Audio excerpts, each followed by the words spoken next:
There's something different about people who were teenagers in the 1970s. Maybe it's how they can be alone with their thoughts without feeling anxious. Or maybe it's that unshakable sense of self that comes from figuring out who you were without the internet telling you. There's a reason this generation handles life differently, and it has nothing to do with luck. And trust me, by the end of this video, you're going to see why being a teenager in that decade created some of the most self-assured people on the planet. Here's what freedom actually looked like. You're 15 years old, and you want a car. Not your parents' car, your car. So, you get a job. You work the summer at the gas station, the grocery store, the fast food joint. You work after school. You work weekends. You save every dollar. And here's the thing, you weren't unusual. In 1978, nearly 60% of teenagers had jobs. For boys, it was over 70%. Not for college funds, not for experience. For one thing, buying your own set of wheels. Then one Saturday, you hand over $400 cash for a used Dodge Dart with 80,000 meters on it. It burns oil. The radio only gets AM stations. The passenger door doesn't open from the inside, but it's yours. You earned it, and in that moment, you understood something that would stay with you forever. You can make things happen for yourself. That car changed everything. Suddenly, you could go anywhere. Friday nights, you'd cruise Main Street with Radar Love blasting from the speakers. After the '73 oil embargo, $2 wouldn't fill the tank anymore. But you didn't care. You'd saved for this. You'd earned this. When your parents said be home by midnight, that was the deal. What you did, until then, was your business. No GPS tracker, no Find My Friends app, no text check-ins, just you, your car, and the open road. You'd spend the entire evenings at the drive-in, at the burger joint, parked at the lake. When plans changed, you had to actually find your friends, which meant knowing which spots to check, reading the parking lots, understanding the unwritten geography of where everyone hung out. You didn't have helicopter parents. You had the opposite of helicopter parents. You had Home Depot parents. You know, where you walk in expecting someone to help you, but there's nobody around. You wander the aisles looking for an adult, any adult, and eventually you just figure it out yourself. That was parenting in the '70s. And if you did get hurt, suck it up, walk it off, rub some dirt on it, or the classic, don't bleed on my shag carpet.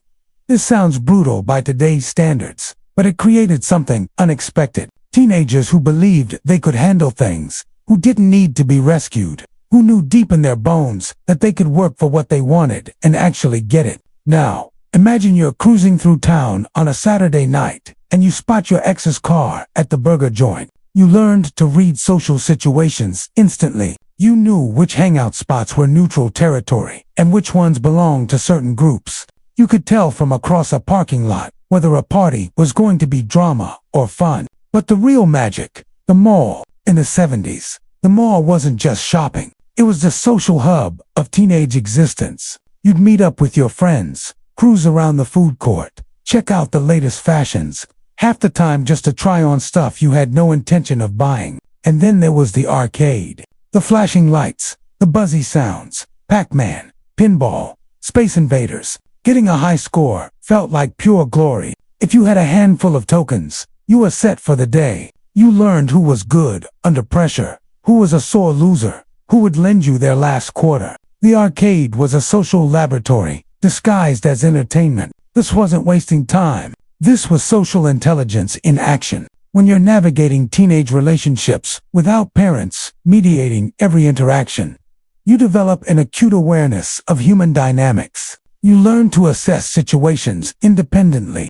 make quick decisions about where you belonged, and read people's true intentions beneath what they were saying. What researchers call advanced social cognition sounds academic, but you were just learning to survive high school, and it made you perceptive in ways modern teenagers whose parents are friending them on social media and monitoring their every move simply aren't.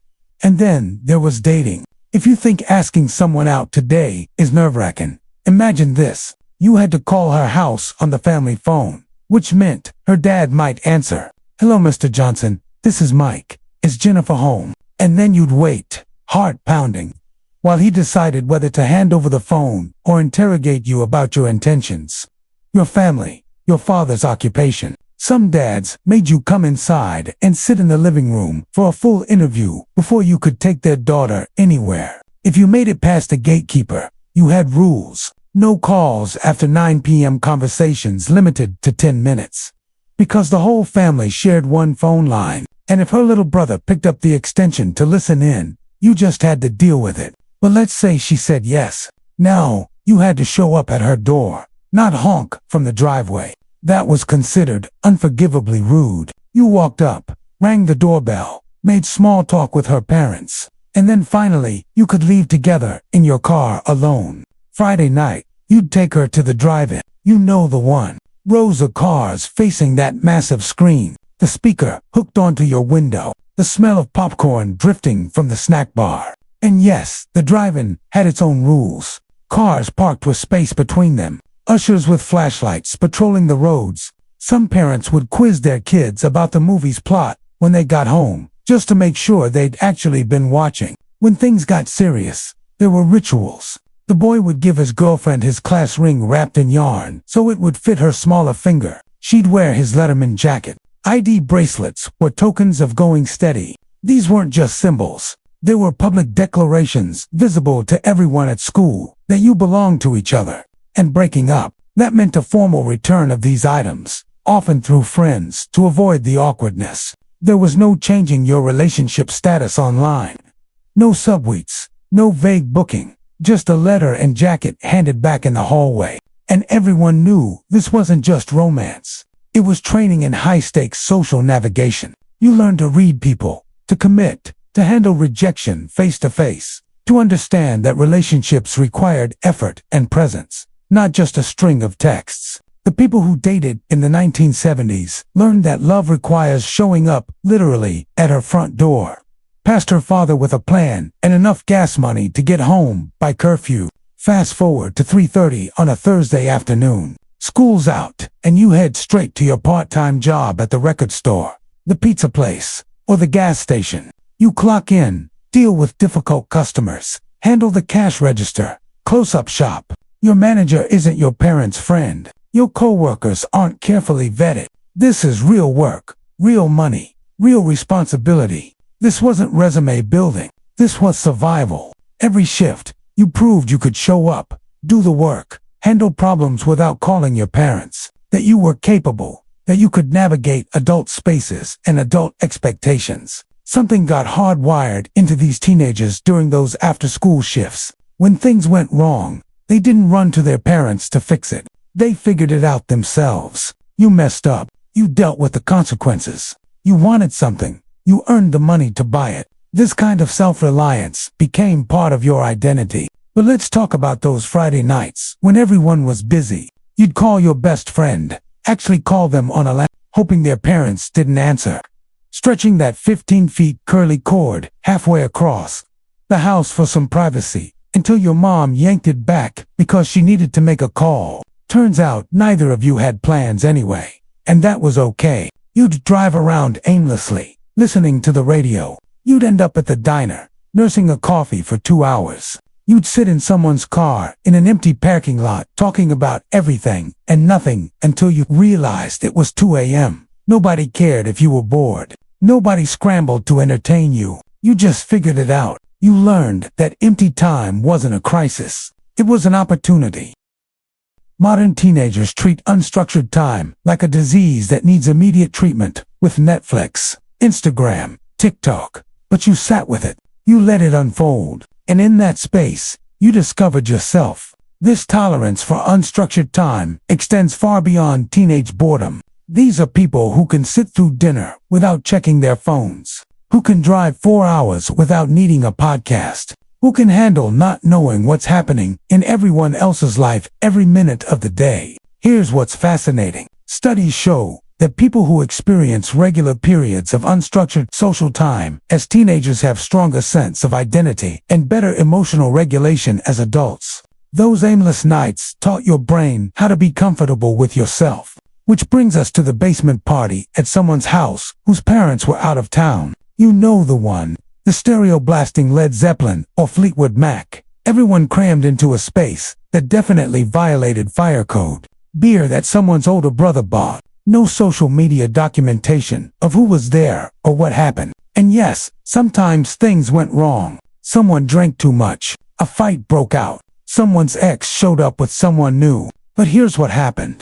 You learned, through direct experience, how to handle yourself in unstructured social situations. You developed internal guidelines for what was too far. You knew when a party was getting too wild and it was time to leave. You figured out how to get someone home when they'd had too much. You learned to navigate drama or extract yourself before it got ugly. This wasn't recklessness. It was social education happening in real time. While other generations might freeze when faced with complex social situations, 1970s teenagers learned to assess and adapt. They understand social dynamics intuitively because they lived through every possible scenario without parents swooping in to manage it. Then came those nights when you just wanted to be alone. You'd retreat to your bedroom, close the door, and that was your world. Posters covering every inch of the walls. Farrah Fawcett, Led Zeppelin, the FSU record collection, organized exactly how you wanted it.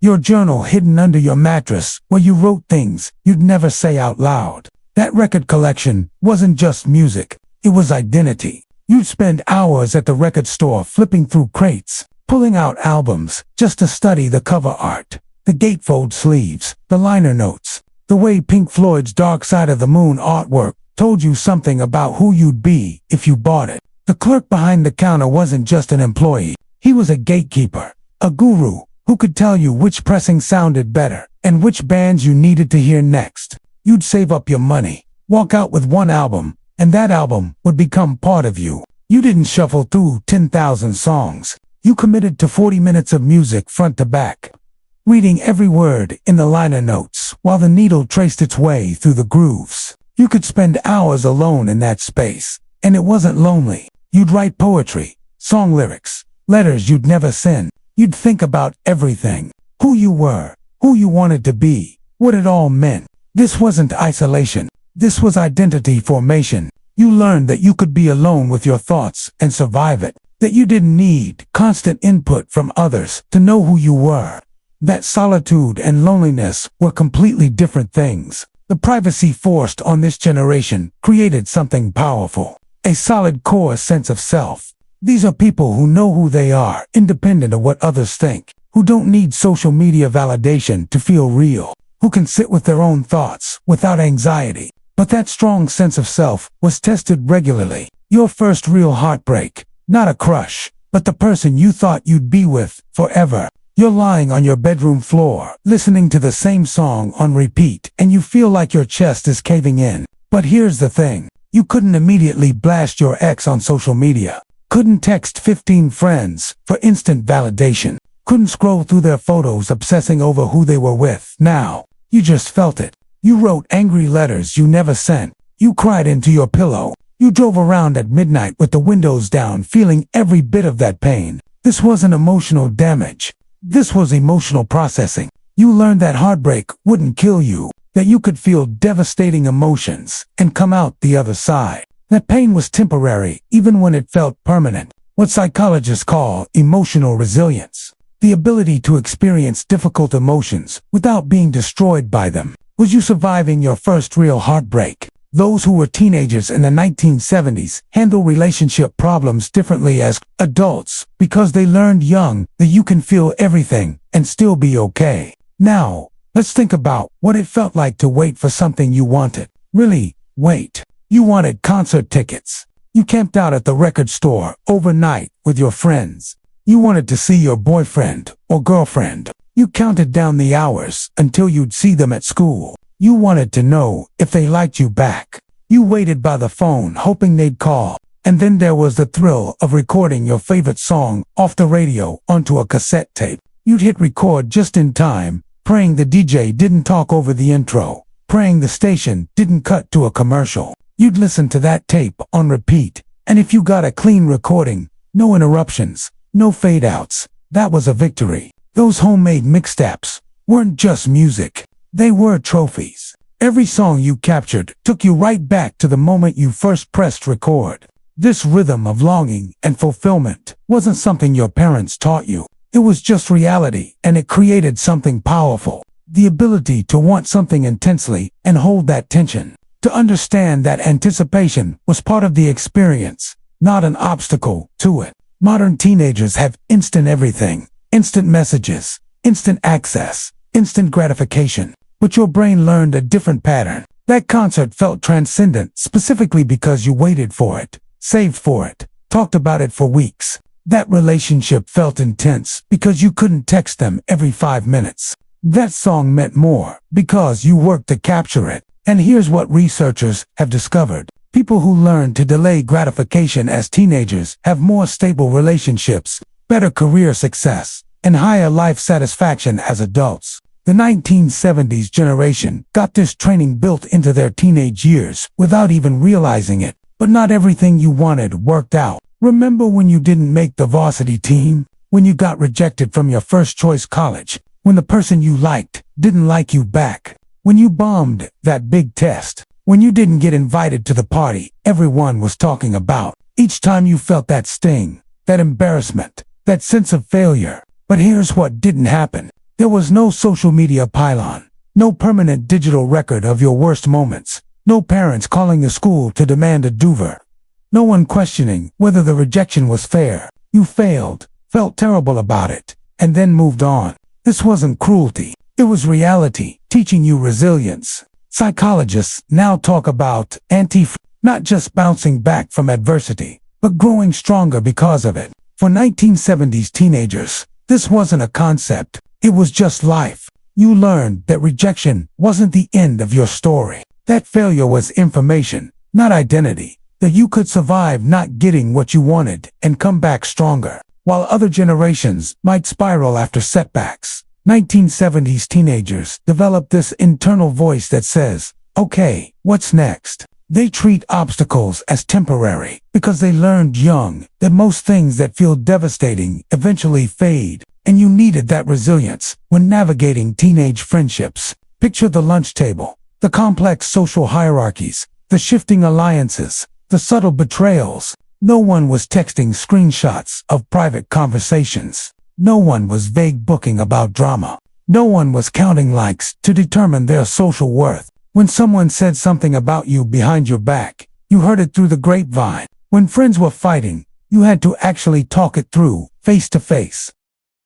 When you wanted to know if you were still friends with someone, you had to gauge it from how they acted around you, not from whether they followed you online. This forced you to develop sophisticated social intelligence. You learned to read micro-expressions, that slight eye roll that meant your friend was annoyed even though they said they were fine. You could sense when someone was being fake versus genuine. You understood group dynamics instinctively because you lived them in real time. You knew which friend you could trust with secrets and which one would spread them by Monday. You understood who was a real friend versus who just wanted to be seen with certain people. You learned when to fight for a friendship and when to let it fade. People assume that teenagers without constant digital communication were more isolated. It's actually the opposite. These teenagers had to develop incredibly deep social skills because they were navigating everything face to face. They learned to read people, not profiles, to value depth over breadth,